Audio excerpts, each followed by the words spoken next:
Всем привет! Продолжаю строить презентацию. Нужно привести в человеческий вид интерфейс навигации по слайдам и доработать логику навигации. Этим сейчас и займусь. Вот такое логическое дерево выросло в прошлом видео. Ну как дерево? Пока что саженец, что ли. Включу отображение нажимаемых клавиш.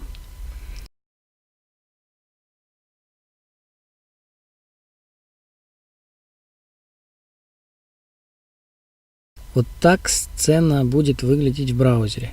Переключение между слайдами происходит по нажатию на цифру в центре экрана. Из последнего слайда автоматом переключается снова на первый. Задумка такая. Клик на левой стороне экрана будет листать слайды назад. Клик на правой стороне экрана вперед. Начинаю. Добавлю панель.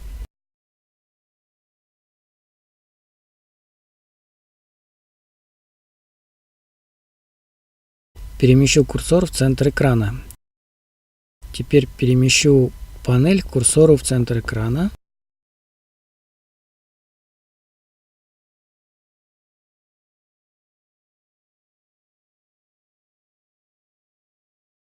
Немного сужу панель по оси X и перемещу к левой границе экрана.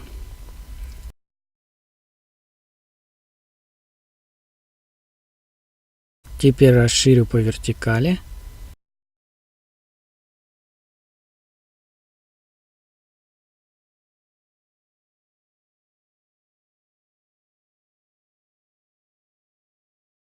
Применю масштаб и вращение.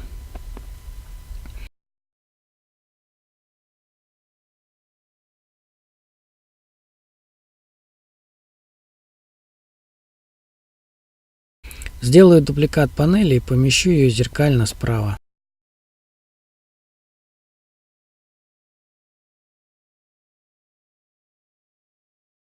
Выровняю.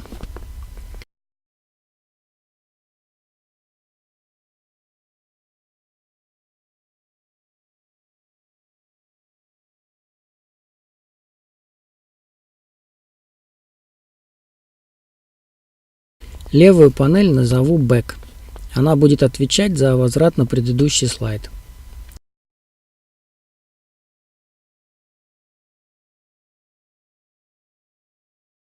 Правую панель назову Forward. Ей буду листать слайды вперед.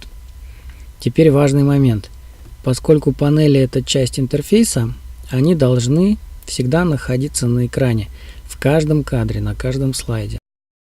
Можно, конечно, добавить панельки в каждый слайд и решить проблему таким образом, но есть более элегантное решение – перемещать элементы интерфейса вместе с камерой.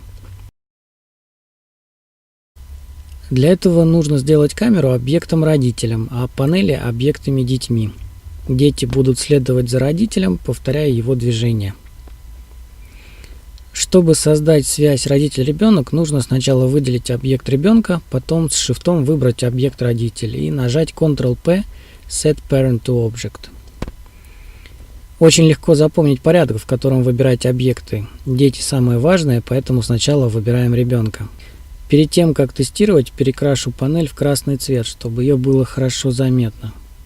Я буду использовать тот же материал. Вторую панель, она пока сирота, тоже покрашу красным. Сохраню и запущу Fast Preview. Панели не видно. Часть экрана съедает меню сверху и сбоку. Полный экран Fast Preview тоже не помогает. Переключу слайды. Левая панель вроде как переехала.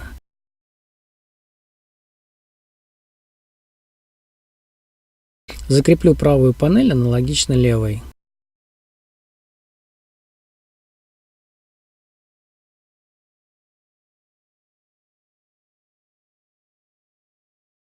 Снова Fast Preview.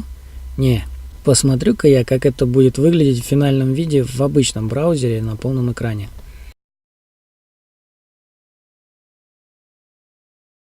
Реэкспортирую сцену. Я не сохранял сцену после создания родительской связи у правой панели.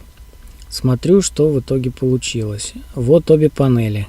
Полный экран. Клик на единицы. И Интересный визуальный эффект, но рассчитывал я, конечно, на другое. Листаю дальше. Левая панель хранит верность и идет по слайдам вместе с нами, тогда как правая панель безвозвратно застряла в прошлом. Все потому, что я не сохранил сцену перед экспортом. Не повторяйте моих ошибок.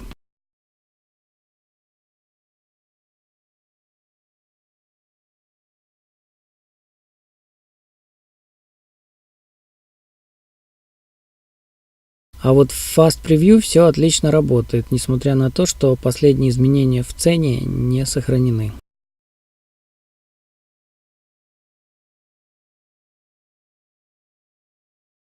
Поэтому сначала сохраняю сцену.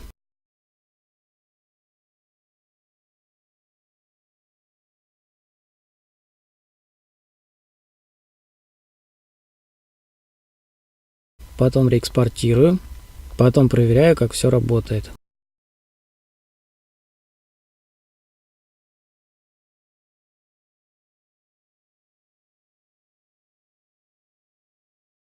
Вот такая красотища.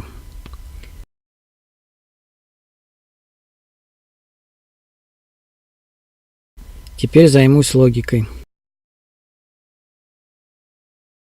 Shift плюс Space разворачивает окно на весь экран. Обратно та же самая комбинация. Первое, что мне нужно сделать, это изменить объект, который отвечает за перемещение камеры. Вместо цифр нужно будет кликать по панели. Поэтому меняю единицу на панель Forward.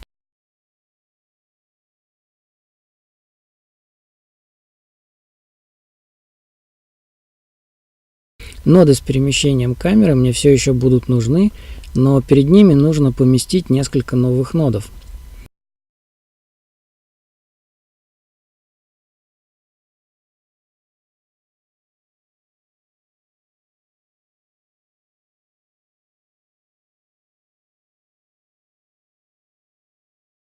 Первый нод Variable Store – хранилище переменных. Он позволяет создавать переменные, либо изменять их значения. Нода уже предлагает ряд стандартных переменных от R1 до R8. Мне не подходит, я хочу создать новую переменную, назову ее slide, и она будет содержать номер активного слайда. Поставлю галку, что переменная глобальная, тогда ее можно будет использовать не только в этом дереве нодов, но и в любом другом. Я не уверен, что мне потребуется эта фича, но хуже не будет. Тип переменной численный, начальное значение переменной равно нулю. После нода SwitchSelect, который отвечает за клики на панели навигации в ветке выхода для панели Forward, добавлю ноду MathOperation. Это просто математические операции над переменными. После клика на панель Forward переменная slide должна увеличиваться на единицу. Поэтому оставляю операцию add. К переменной slide операнд 1 нужно добавить единицу, операнд 2, и сохранить результат в destination, снова в переменную slide. Добавлю вторую панель back, выходы ноды SwitchSelect и уберу все лишнее.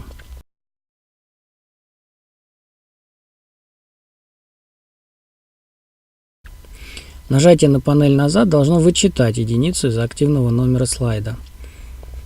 Поэтому ставлю операцию Subtract и соединяю с выходом панели Back.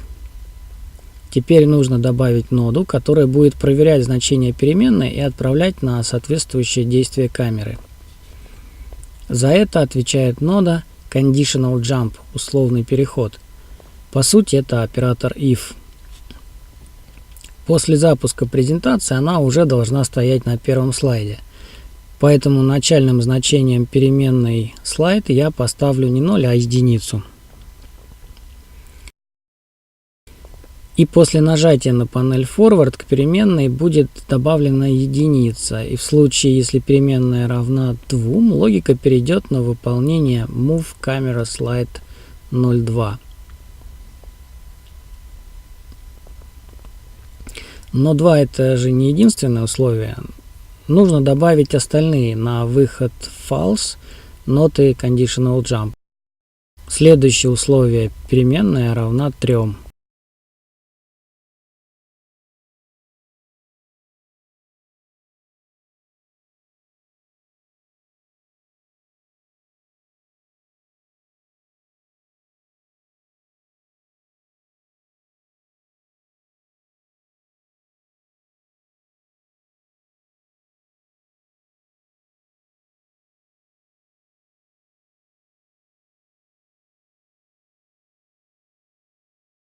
Нужно больше свободы в нодах.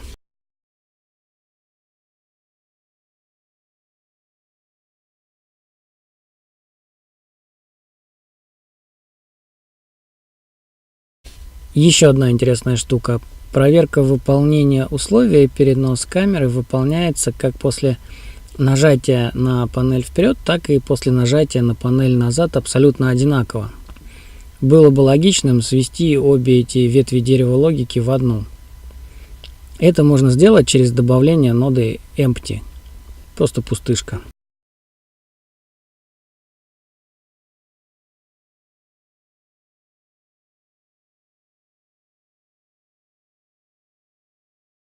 Ращу дерево дальше. Если переменная не равна 2 и не равна 3, а вдруг она равна 4, добавлю соответствующую проверку.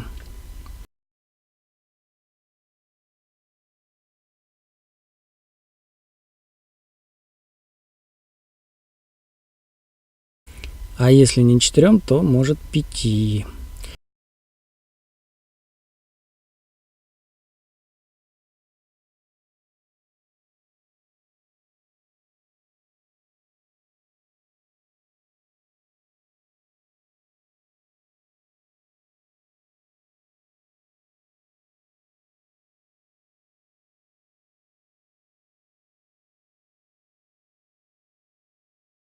Осталась неприкаянная нода переноса на слайд 1. Но это тоже вполне валидный вариант, поэтому включу его в дерево. В самом верху. Пусть с него и начинается проверка.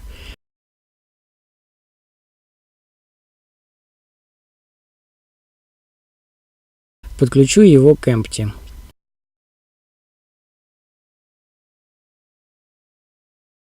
Красота. Еще немного эстетических изысков. Как бы тут все аккуратно организовать.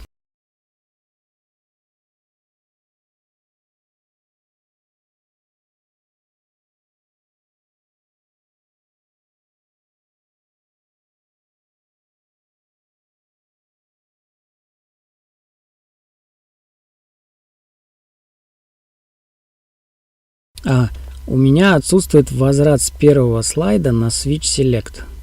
Добавлю. Так, отсюда сюда. Отсюда сюда. Угу.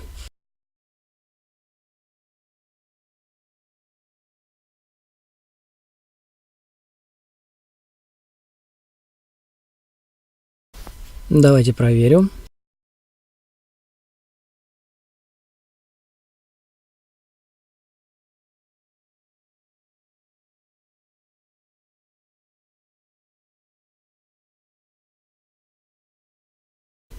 Клик, поехали. Клик, поехали. Клик. Теперь назад. Волшебно. Думаю, достаточно для этого ролика. Получилось довольно далеко продвинуться. В следующем видео попробую сделать панели невидимыми, но так, чтобы они не перестали работать. Всем удачи и пока.